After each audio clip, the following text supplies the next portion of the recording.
Welcome. This is Jeff Manzella with 30,000 Foot Wealth Management. Today, we're talking about inflation. Many of you are seeing it when you go to the grocery store, that you have to pay almost 10 to 15% more for what you did just a few months ago. Now we're looking at several things and want to really touch on inflation to say that we believe that it's going to be temporary. What are we seeing right now? Well, we're seeing supply shortages. Yeah, I mean, at the grocery stores, you don't see it. When you try to buy a car, you don't see anything. Labor shortages. Again, people are able to pick and choose their jobs. People are leaving their current jobs at record rates because they could find new jobs. So labor shortages are absolutely here. We do believe that these things are going to level off. And because of the pandemic, we've had a lot of people retire, shift to online companies and those things. So we do see that supply shortages and labor shortages should subside over the next year. And it has been the worst since 1982 of our inflation. So it is definitely here. We personally, or our firm doesn't believe that we're going to see this longer than 2 years because of four main forces. These have been around a long time.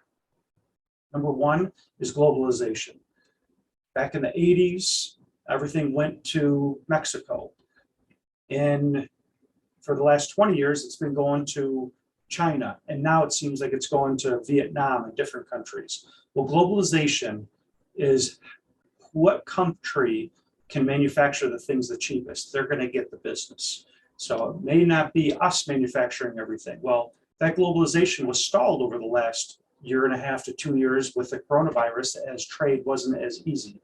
So once those things lighten up, we believe that inflation will slow down. Online technology. There's nothing stopping technology right now, especially the online companies. They're forecasted to be almost 25% of all retail will be online. They're anticipating in 2022. That's going to be a huge number. Right now, it's close to 20 to 21%, everything online. So we do see that accelerating the online technology. If you think about it, one person at Apple or one person at Amazon working on a computer can handle close to 2,000 to 3,000 employees or customers at a time because the computer does most of it.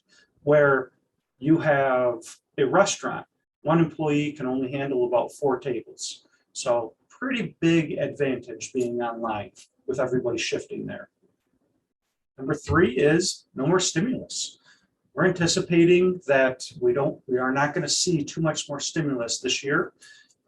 If we do see something, the Build Back Better bill seems like it's going to be diminished. If it does get passed, it'll be a fraction of what it was originally anticipated, which means that there'll be less money in circulation. And the Federal Reserve. The Federal Reserve has 3 main levers they can pull, which they have.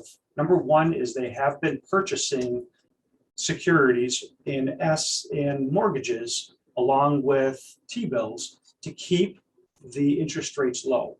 Well, they've changed their idea on that, their tune, and they are now going to start allowing interest rates to rise. They have an $8 trillion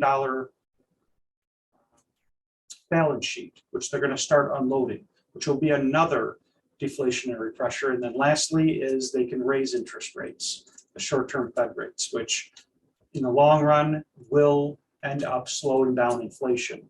So with all these 4 deflationary forces, we do not see inflation being much longer than 2023. Probably about second quarter 2023, we should be back at normal is what we're hoping. So what does this mean? If you are going to try and buy a car, maybe hold off a little bit. Or if you got big purchases that you can wait, maybe wait for another 6 months to 8 months and see how the market is. Hopefully this helps.